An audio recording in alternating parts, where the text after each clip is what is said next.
samba é esse?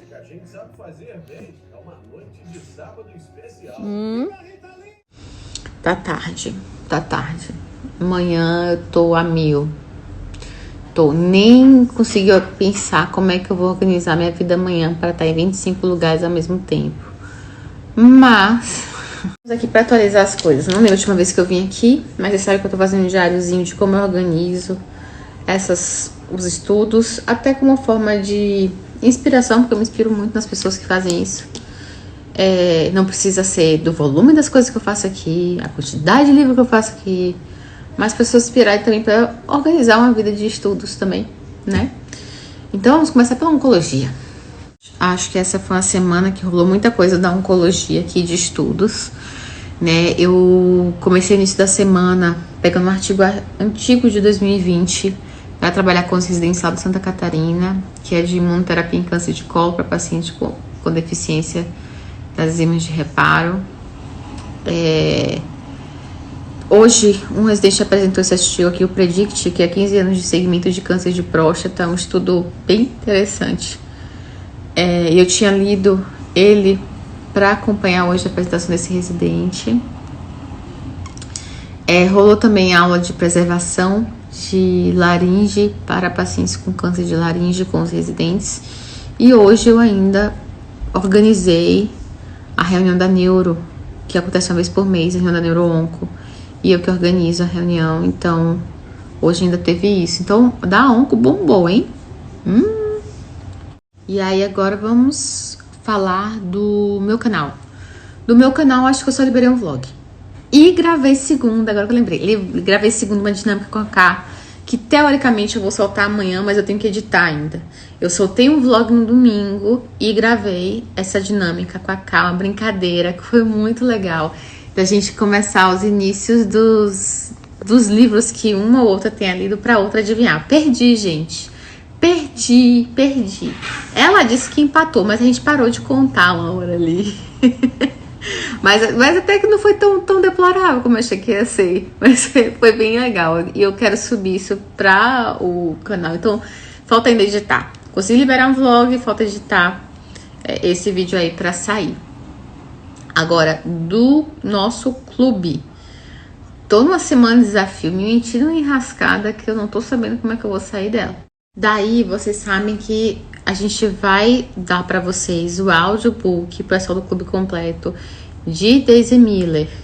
E da última vez que eu falei com vocês, eu tava lendo ainda Daisy Miller, que são 60 páginas desse livrinho aqui. Li, já fiz minhas análises, pesquisas, estudos. E agora eu tenho que traduzir, porque a tradução é livre. A tradução está em domínio público, né? Não, o texto original está em domínio público.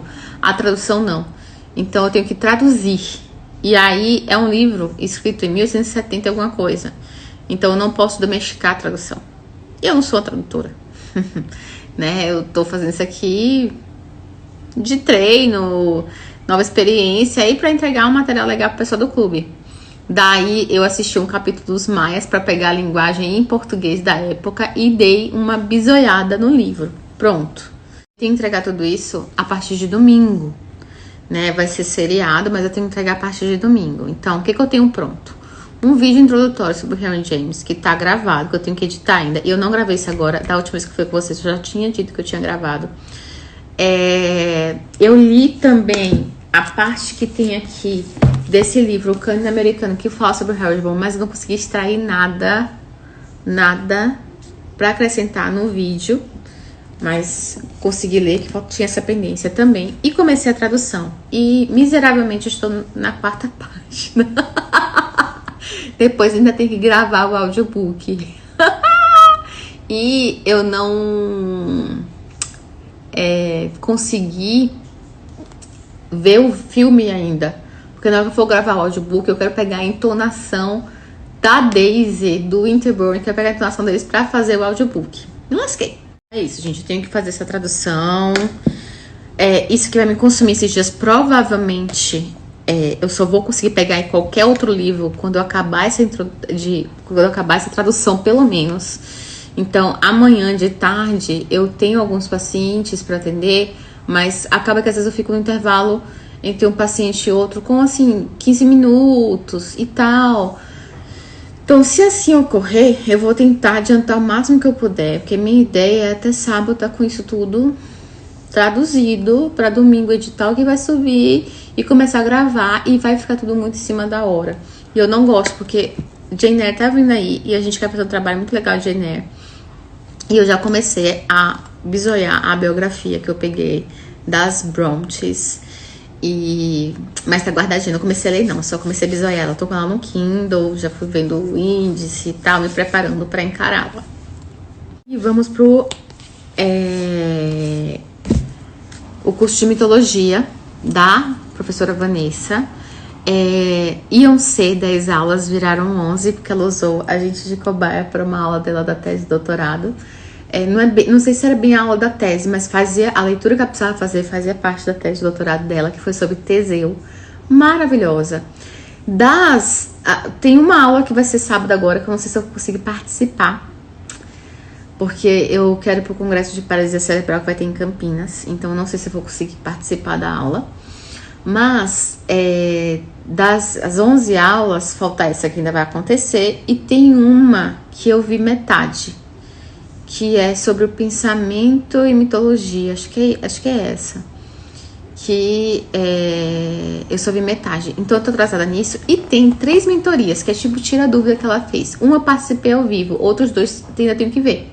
E aí, gente, como acontecem essas coisas do clube, as minhas leituras, que eu tô realmente caminhando devagarzinho, da parte de Grécia, não foi. Tô na página 69 ainda de Hesíodo. Gente, Hesíodo não é pra ler assim. Só que eu juro que eu estou indo com pesquisa. Está todo rabiscadinho o meu livro, todo rabiscado, porque assim, é muito nome de deuses que eu tenho que parar pra ver, parar pra entender. Então, é um livro que eu vou lendo e pesquisando muita coisa. Eu pensei em ler direto, sem ficar pesquisando ainda. E alguns nomes já são bem familiares, algumas histórias já são bem familiares, mas outras não. E tem muita coisa. Algumas são irrelevantes e dá pra levar, mas a maioria tem que parar pra pesquisar. E do Pierre Grimald não saiu do lugar, tô na página 13 ainda, tô 69 e 13. Daí, do Clube Etos, vamos lá, Clube Etos teve alguns caminhos aqui, hein? Acabei Napoleão. Então, um livro que vai sair da pilha, Acabei Napoleão. Foi interessante, já falei pra vocês, ter uma visão diferente de Napoleão, mesmo sendo uma visão de um inglês. Esse inglês aqui pegou leve, ele é fã de carteirinha de Napoleão. Então foi importante ter uma outra visão, mas saibam que é uma biografia enviesada. Pra mim tá tudo bem. Eu compreendi isso durante o caminho e coloquei isso no meu julgamento crítico de algumas coisas. Mas foi muito bom, foi muito bom. Eu estou pronta para Vermelho e Negro do Stendhal. Meninas do Etos, eu estou pronta. Pode me levar. Estou pronta. A outra leitura que está acontecendo lá é A Letra Escarlate, do Nathaniel Hawthorne. Que eu já li. E eu não estou fazendo uma releitura completa, eu estou fazendo uma releitura direcionada. Nem vou marcar como releitura, tá? Mas eu tô revendo tudo direitinho, minhas anotações, fazendo as pesquisas, coisas que eu não fiz na minha primeira leitura. Então eu tô no capítulo 11, teve reunião agora que eu participei. E complementar isso, eu li a parte aqui do Cândido Americano que falou sobre ele. Só que na parte que ele vai falar sobre as obras, só faz sentido se você já leu a obra, senão não faz sentido você ler. Daí eu acabei só lendo a obra especificamente e o resuminho que ele fala sobre o Nathaniel. Falando do bom casamento dele, da história da literatura, enfim. Ele vai voltar. Esse livro está voltando para a estante. Eu não vou ler o resto agora, eu li direcionado aqui, tá? Eu fiquei devendo na última vez que eu falei deles que eu ia ler As Bruxas de Salem, que está aqui nesse livrinho que pega as 4 peças do Arthur Miller. A Morte do Caixeiro Viajante, que eu quero ler, e As Bruxas de Salem. Então, eu quero ler 2 das 4 peças que estão aqui agora. A Morte do Caixeiro Viajante, eu já comecei há muito tempo atrás e parei. Aí, o que eu fiz agora? Eu não consegui prosseguir ainda, mas eu retomei o que eu tava na história. Tipo, Os filhos, beleza. O pai, o caixeiro chegando, delirando, sonho meio acordado, algo estranho está acontecendo, prenúncios de catástrofe chegando. Isso, fui me reconectando à história. Mas eu ainda não li efetivamente o que falta do Caixeiro Viajante, nem comecei a Bruxa de Salem. Tô devendo, não nego. Pago, não sei se vou pagar. Vamos para mais derrotas. Não li. Falei que ia começar, não li, mas é isso, né? Tá com muita coisa e tal. Não saí do lugar do Thomas Mann, do Fausto. Tô no capítulo 34 ainda, tô bem atrasada. Tô vendo já em 45, 46. Eu acho que o livro acaba semana que vem. Então, assim que acabar a tradução lá de Daisy Miller, eu vou focar nesse danado aqui. Eu tenho que marcar ainda a meta da semana retrasada. Porque eu já falei, leio, aí eu ouço podcast, faço as pesquisas e anoto. Aí depois eu leio a meta da semana e vou no mesmo processo. Então, eu não posso deixar esse livro esfriar, porque se o livro esfriar, a chance de abandonar é muito grande. Então, eu não posso fazer isso. Só que, calma, a derrota não foi tão ruim. Lembra que eu falei pra vocês que ele fala da Pequena Sereia o tempo todo aqui? Finalmente eu peguei aqui o conto da Pequena Sereia, que tá no volume 1 dessa coletânea, do Hans Christian Andersen, e li A Pequena Sereia. Meu Deus, que medo! Fala, Fernanda! Na Fala Fernanda, eu tô no projeto. Eu já tinha lido, né? Foi pra vocês, O Tempo e o Vento, tal. Mas o que eu tava pendente era parte do projeto do Dostoiévski agora. Lendo Dostoiévski em ordem cronológica. Então a gente tá lendo Gente Pobre e a biografia. A biografia eu caminhei... Ó, o gol. Ixi. A biografia eu caminhei um pouquinho, estou na 36. Mentira, 37. Nossa! Mas tá indo, gente. É isso. De grande gente papo. E Gente Pobre, eu falei pra vocês que eu não tava entrando, que eu não tava... Entrei no livro, antes de ontem, entrei no livro, surtei. Literatura é quadro e espelho. Nossa, aquilo bateu em mim. Tô na 138, só não acabei hoje, porque hoje teve as coisas do Luquinhas e porque eu tinha muito que trabalhar, eu trabalhei muito hoje. Então, foi isso. Mas estou amando. Só que, o que acontece? Esse livro vai me obrigar a ler 2 contos. Da ontem teve reunião que eu participei, né? Que foi sensacional a reunião. E muitos insights. Gente, foi muito legal. E eu fui construindo meus insights durante. Eu nem tinha terminado, a reunião era para até o final do livro, mas a maioria das pessoas não tinham terminado também. Então a gente conseguiu evitar possíveis spoilers, enfim. Mas é que esse livro vai me obrigar a ler 2 contos. O capote dessa coleçãozinha aqui. Esse aqui tem alguns contos do Gogol. Eu já li em uma outra edição, mas eu já li daqui o Nariz. E agora eu preciso ler o capote. Acho que são 4. São 5 contos do Gogol. Eu tenho que ler o capote, porque o Marcos, que a gente apelidou, do Gente Pobre, quando ele se viu em um capote, ele odiou, porque eu acho que é meio satírico a forma, né? E se ver num seu lado não tão bom é ruim, né? Então, literatura foi um espelho que ele não gostou. E aí, tem um outro conto aqui, que é um conto do Putin, que é O Chefe da Estação, eu acho que é esse mesmo, que já foi um conto que quando o Macá leu lá no livro Gente Pobre, ele gostou e se identificou. Porque eu acredito que o Putin deve entrar mais numa questão psicológica, mais profunda, e isso tocou mais o nosso querido Macá, que gosta de uma literatura floreada, que gosta desse balungudango, né? Então, dessa parte foi isso. Tem mais 2 tópicozinhos, espera aí. E aí, eu nunca li Agatha Christie, nem vi os filmes, nem nada, sem nada. A Morte do Nilo. Teoricamente, a Larissa Rangel e as meninas vão ler comigo. Eu estou na página 17. Vou com calma, tranquila, não tô com pressa. Mas eu preciso desabrochar não, né? Como é que é? Eu preciso estrear a Agatha Christie, gente. Não dá mais pra viver nessa relação que eu nunca li nada dela. Não dá mais, eu não me permito. Então, tô no 17. Vamos ver o que vai acontecer, pra onde vai, de onde veio. Foram só 300. E pra finalizar, eu continuo em 3%. Não peguei na História de Teatro Ocidental, meu projeto da Caida Tá. Não peguei nada. Sexta-feira a gente vai começar, fazendo parte desse nosso projeto aqui, a ler Epopeia de Gilgamesh. Sexta-feira a gente vai começar. A gente vai ler em voz alta. A gente lê uma para outra mesmo, com a câmera de vídeo, conversando e lendo.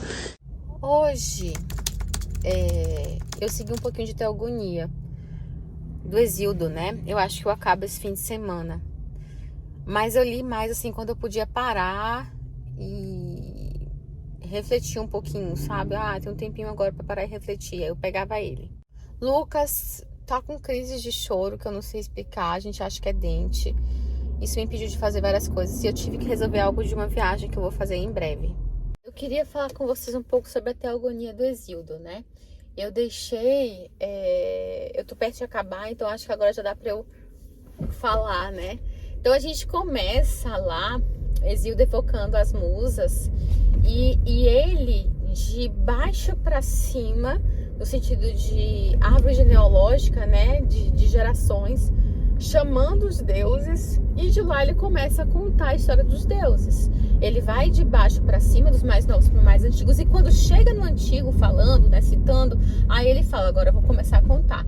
E aí ele começa a contar, né, de como antes tudo era o caos, o Tártaro, o Urano e Terra, né? E a partir disso que vai surgindo, seja por intercurso, né? Ou seja, por geração espontânea, isso existe na biologia também, viu, gente? Vai gerando toda a parte, todo o restante, né? E como Urano, como Cronos, junto com sua mãe Terra, conseguiu destituir a tirania de Urano. Urano sabia que algum filho dele podia tomar o poder dele. Então Urano, ele ficava em cima da Terra. E ela engravidando, e sem poder colocar os filhos para fora, ali presa, e gerando. E ele em cima dela, impedindo que os filhos nascessem. Então Cronos vai lá e crau no Bilau. E corta, né? E ele chama, não lembro qual foi o epíteto que ele usou para Cronos, mas é tipo ideia curva, porque é para simular uma foice mesmo, que é com a foice que ele corta, e que o pensamento dele, a ideia dele é limitada. E Cronos sabia que também um filho dele poderia destituí-lo do poder. Então ele se junta com Reia, começa a fazer filhos, né? E esses filhos ele engole. Ele vai engolindo os filhos. E aí, Terra, que é a avó, conversa com Reia e tal, e eles fazem um estratagema de enrolar no coeiro uma pedra, como se fosse um bebê, e ao invés de dar a Zeus para poder ser engolido, dá uma pedra. E aí, Cronos engole uma pedra, nessa ele vomita todos os filhos. E Zeus, que fica sendo mais astuto e tal, consegue combater o pai, se junta com os ciclopes lá, que são os gigantes, chama alguns titãs para ele, luta contra outros titãs, e ele fica sendo o deus soberano de todas as coisas. Então, o que eu vi no Exildo até agora é explicando todas as gerações, né? Aí Terra gerou não sei quem, e aí o oceano gerou não sei quem, que gerou o mar, que gerou não sei quem. Todas as gerações são citadas, eu não sei, obviamente, falar elas de cabeça, são muitas. A gente vai entendendo. O bonito, gente, da mitologia é que ela não só foi agregada como parte da cultura daquela população e tal, como a mitologia grega especificamente, tenta explicar muito sobre o humano por trás do mundo, da história, da política. E, enfim, eu acho isso lindo demais. E aí eu tô no final, que já aconteceu a guerra lá contra os titãs, e ele falando sobre o Hades. Então eu tô bem nessa parte, já indo pro fim do poema. Vale a pena ler.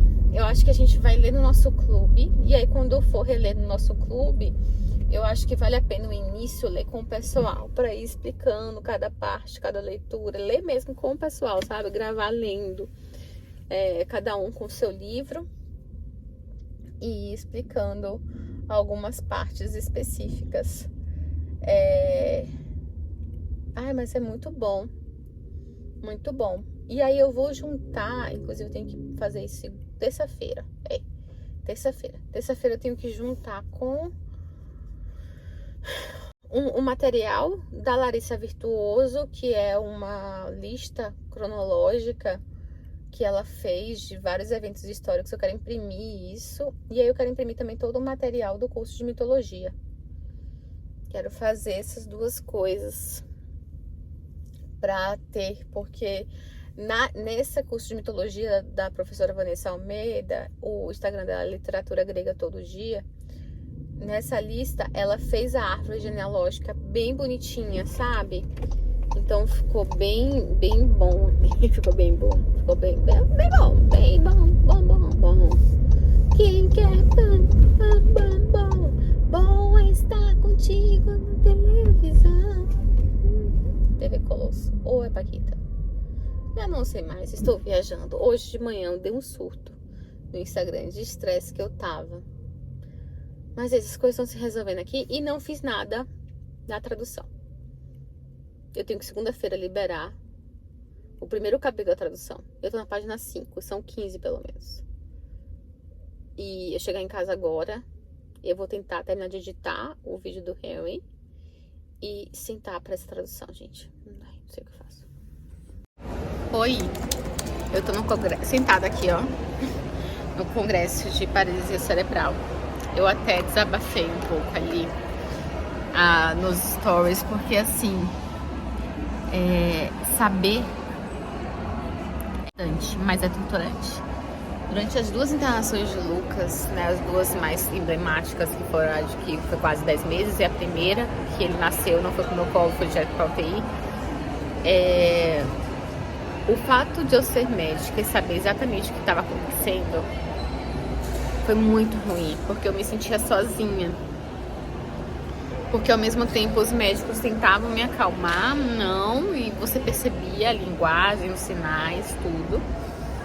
E o que eu falava parecia que eu estava dramatizando tudo e que eu estava colocando as coisas com um ar muito mais pessimista.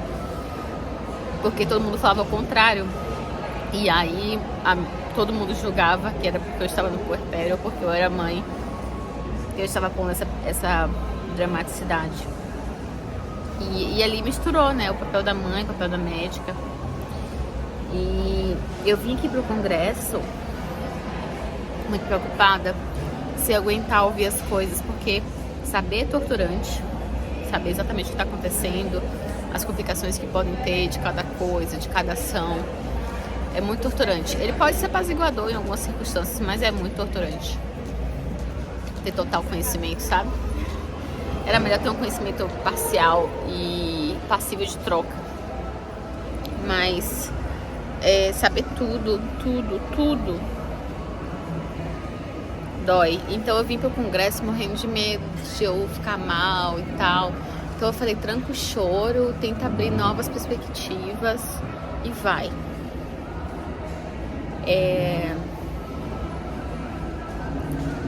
Não durei 5 segundos. Chorei, me acabei, toquei porrada, maquiagem, deixei a maquiagem no carro, o carro tá longe, não vou lá não. Me encarem assim. Mas foi muito bom. A primeira palestra foi da Cindy Pegel, acho que é esse nome dela, Pegel. Eu vou tentar colocar o nome dela aqui embaixo. Que foi um beliscãozinho assim, sabe? Que doeu, mas me fez acordar para algumas coisas. Então foi muito importante. E é isso. Eu não pretendo ficar o dia todo aqui, não vou ficar o congresso inteiro. Eu quero assistir só a abertura da Débora e eu devo ir embora. Me deu mais vontade de voltar e abraçar meu filho, ficar com meu filho, ver o que ele quer fazer, o que ele sente vontade de fazer, o que ele gosta de fazer. É muito difícil, sabe? Porque assim, eu vejo as crianças com paralisia cerebral, que as pessoas dão exemplo e tudo, eu não consigo encaixar Lucas lá dentro. Porque Lucas tem um cognitivo que ainda é um mistério pra mim, mas que eu acho que é muito prejudicado. E que eu não consigo interpretar o que ele quer, quais são as vontades dele. E o ideal, né? Assim, os 2 primeiros anos de plasticidade cerebral, gente, a ressonância do meu filho não tem plasticidade cerebral que chegue, sabe? Mas, e a gente passou os 2 primeiros anos, praticamente os 10 meses, né? O principal, eu tô rindo pra não chorar, tá? De 4 meses até 1 ano e 1 mês, dentro de uma UTI. Então, quando a gente saiu, eu não queria saber de terapias, clínicas, tá? Eu queria com meu filho em casa, curtir ele em casa. Eu sei que eu perdi, entre aspas, um tempo precioso de reabilitação, mas a gente precisava disso. Ele precisava disso. De ter a casa dele, curtir o quartinho que eu fiz com tanto carinho e amor, sabe? Curtir a gente, curtir as coisinhas da casa dele, conhecer a Shakira. Então, né? Ele tá com 1 ano e 7 meses. E eu tô tentando começar a aprender, saber as coisas que ele gosta. É difícil, o Lucas não tem foco no olhar. Então você não sabe se ele tá olhando pra você ou não, ou se é simplesmente a movimentação dele que ele não consegue focar direto. Eu não sei o quanto que ele enxerga ainda ou não. Nas primeiras avaliações que a gente fez, eu tenho que ir atrás e correr, voltar atrás disso de novo, parecia ser 100%. A audição dele eu sei que é 100%, porque ele reage a todos os estímulos sonoros. Não reage com a resposta que a gente espera, mas ele reage a todos os estímulos sonoros. Mas as medicações atrapalham muito, sabe? São muitos remédios. E a gente tenta tirar alguns aos poucos. E eu percebi que às vezes eu chego em casa e eu falo, Lucas, mamãe chegou. E há pouco tempo eu comecei a perceber que ele sorria quando eu fazia isso. Ele sorria em alguns momentos, né? Mas de eu chegar e ele abre o sorrisão assim. Eu vou me segurar que eu não posso chorar de novo na frente de todo mundo, porque eu tô toda borrada. Então, ele tem interesse. Ele ama comer. Ele come feliz. Ele odeia a cadeira de rodas dele. Ele odeia, ele gosta de ficar no colo da gente. Ele tem os momentos de excitação que ele mexe muito os pezinhos. Aí eu fico pensando, será que eu tô subestimando meu filho e ele poderia tentar um andador adaptado, sabe? Então, eu já tinha marcado com a fisiatra dele para tirar essas dúvidas. Eu preciso de uma boa TO, preciso de uma TO de mente aberta. Uma muito boa. E reavaliar as questões da físio dele, né? Eu gosto da físio que ele tá, mas eu acho que a gente precisa explorar mais algumas questões de Lucas. Algumas coisas que eu tenho começado a perceber com essa diminuição de medicação, algumas reações que ele tem. É isso. Aos nossos artistas que estão se preparando.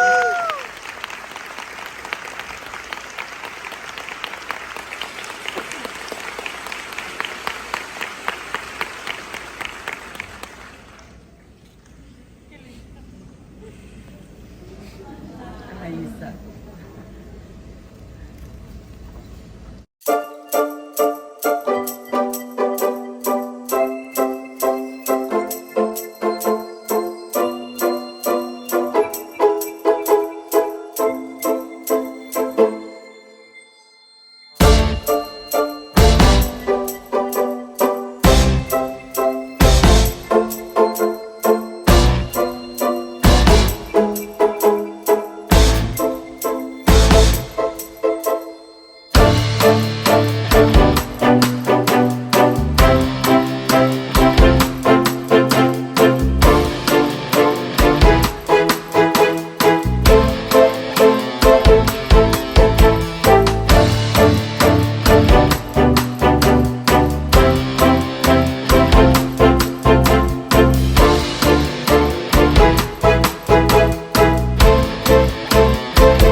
Eu não tenho mais condição emocional de permanecer nesse negócio.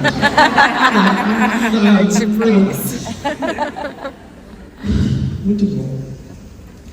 Eu sou Rafael Bonfim, eu nasci em 1982, no mês de agosto, mas eu estava sendo esperado para chegar em outubro ou novembro. Então essa antecipação de algumas coisas me fez vir ao mundo com características que são só minhas.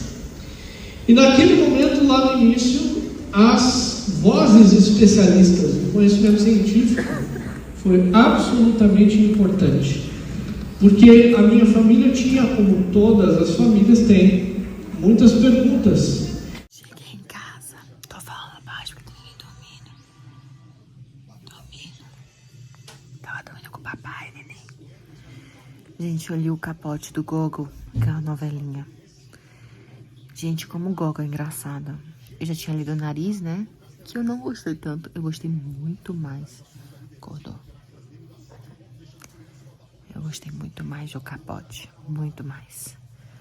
O capote é mais a ironia que ele usa. O trabalhar os funcionários, né? O funcionalismo público na Rússia. A questão da miséria. E o desespero. Acordou, mas tá quase dormindo de novo. Foi muito bom. Eu gostei. Eu vou ali fazer as papinhas de Lucas. E vou deixar ele um pouquinho com o papai. Sono? Sono. Não pule não, viu? Senão você cai assim, se você pular agora, viu? Pule não.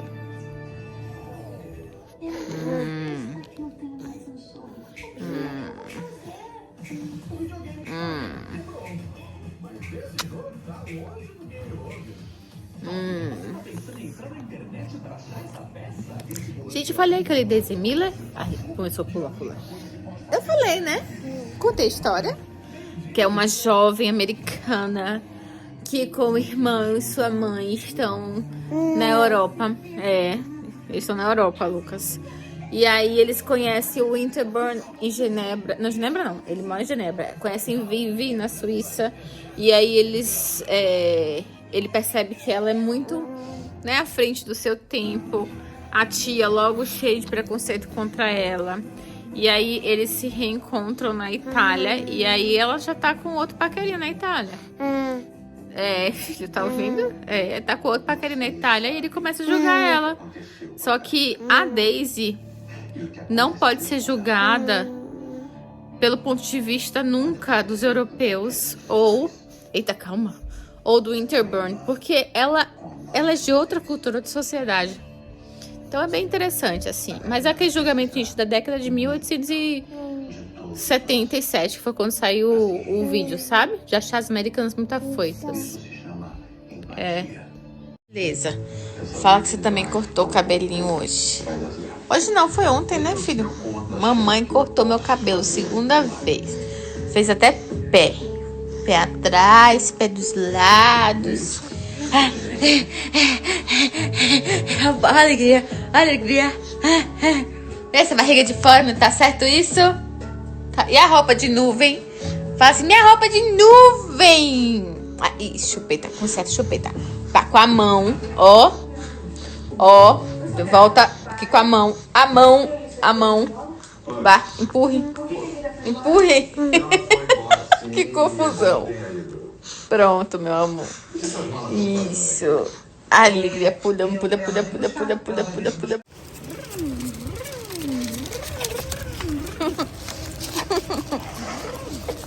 Não? Bora, Shakira. Vamos passear. Cavalo de pau.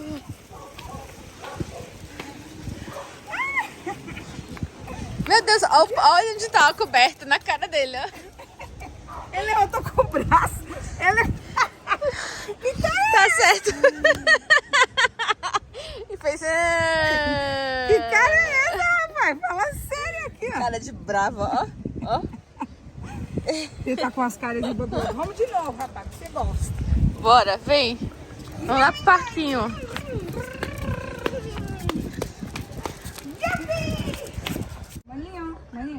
Maninho. Bora, Luquete. Maninho. Bora, Luquete. Vai pra cima. Ihu!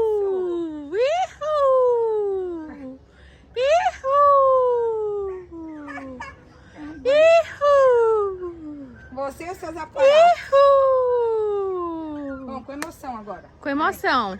Olha batendo as perninhas. Você vê? Vamos lá, vamos ajeitar a cara. Vamos ajeitar. É com emoção, é pra você ver, rapaz. Vamos lá, bora. Ajeita aí, vamos. 1, 2, 3 e vai. E yupi! Eita! Mamãe tá aqui, viu? Ó pra cima, olha pra cima. Abre os olhos, meu amor. Oiê! Tá procurando a chupeta, não quer nem saber. O balancinho gostoso, vai dormir. Ó. É, mas é. Ai, é tão gostoso, viu, meu Amor! Amor! Abre o olho! Isso! Isso, amor! E esse cabelo bem cortado, quem cortou? Mamãe! Então, um pouco sobre Gente Pobre que eu li hoje. Gente Pobre é a primeira obra de Dostoiévski. Ele entra ali já na fase... Ixi, tô gravando no lugar certo? Tô. Ele entra na fase do naturalismo, né? E foi a primeira obra dele, ele fez em caráter epistolar. Então, várias cartas a gente não tem. E aí a gente pega a troca de carta entre Varvara e o Marcar. Carinhosamente a gente chamou de Bárbara e Marcos. E aí, a Bárbara, a Varvara, é uma menina jovem, por aí uns 18 anos. E o Marcar tem uns 43, 47 anos. Mas ele já é uma pessoa acabada. E eles são gente pobre. A Varvara é órfã, tal, mora perto dele. Ele foi morar perto dela, na verdade. E a gente não entende muito bem o relacionamento dos dois. Se é um relacionamento amoroso, se é muito carinho. O fato é que ela fica na friend zone e ele meio apaixonadinho. Mas aí, gente, a gente Dostoiévski de escrever, né? Dor, sofrimento, pobreza, muita pobreza. E ali, naquela troca de cartas, o Marcar usa, isso tem muito no pós-fácil, mas a gente já tinha identificado que a gente discutiu na Paula Fernanda, né?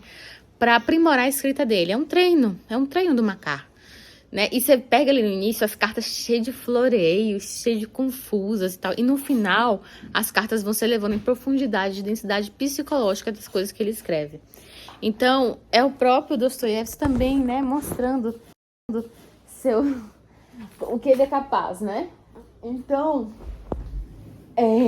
fala muito sobre literatura. E uma frase ficou marcada pra mim, que é a questão de literatura é espelho, literatura é quadro. Literatura é quadro, literatura é espelho. É quadro porque você vê a história do outro, e espelho porque também você vê sua história, né?